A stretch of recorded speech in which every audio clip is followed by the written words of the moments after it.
What's up, fight fans? Welcome back to the channel. And I want to get right into it here because I was very impressed with Jan's stand-up in this fight.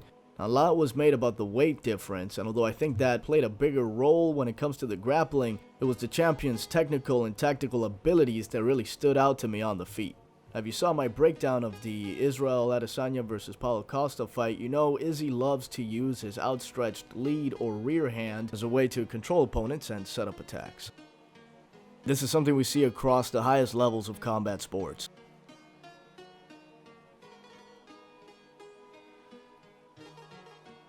So, nothing new, but Jan definitely seemed aware and aggressively challenged the space every time. It's one of the things that allowed Jan to read Israel's attacks and block, parry, or get out of the way out of a lot of the shots. Blachowicz even used Adesanya's own control against him by pulling his lead hand back and effectively Israel with him and then landing a sneaky right hand. Along with not allowing Israel to control the lead hand and the open space, Blachowicz also challenged another part of Izzy's game, the leg kicks. He was able to check about half of Israel's kicks, which is as good as anyone has done against him in the UFC, and he also landed leg kicks of his own, primarily with the left kick, which he also used to attack the body.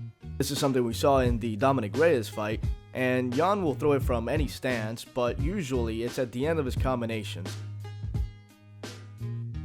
So you'll see a lot of this shifting forward with the right hand and using the left kick, and that gives it a lot of power. It was part of Jan's consistent body attack, which I think was one of the smartest things he did in this fight. Another key to the body attack was Jan's jab. He was actually throwing a double jab, one to the head, not really meaning to land it, more as a throwaway to set up a second jab to the body. Izzy's really hard to hit to the head because he leans back out of the way of shots, but his body's still trailing him and therefore still there, available to be hit. And again, take a look at how controls shape everything. So the right hand of Jan controls Izzy's left hand, and that sets up that beautiful jab to the body. When both guys would fight from the orthodox stance, the jab would become more available, and Jan took the approach of answering Israel's jab with a jab of his own. Sometimes even getting the better of the exchanges, definitely showing that he has a very educated jab in his own right. Feinting the jab now creates an opening for the lead right hand. I mean, the right hands of Blachowicz were perfectly timed, and a few of the times he set them up with hand traps. Shades of Fedor Emelianenko versus Tim Sylvia here with this right hand. And the lead right hand also set up the champ's left hook, which is one of his most devastating punches and what he used to knock out Luke Rockhold and Dominic Reyes. And as we're about to see, the left hook was also a key factor in this fight. Initially, Jan chose to use it as a check left hook and was successful in countering Adesanya a couple of times. Eventually, as the fight went on and he seemed to get more comfortable, he started to lead with the left hook or disguise it behind the jab. So Izzy has a great chin. As we know, this is a very powerful punch from Blachowicz, but it definitely gained Adesanya's respect, even though he didn't really hurt him at any point.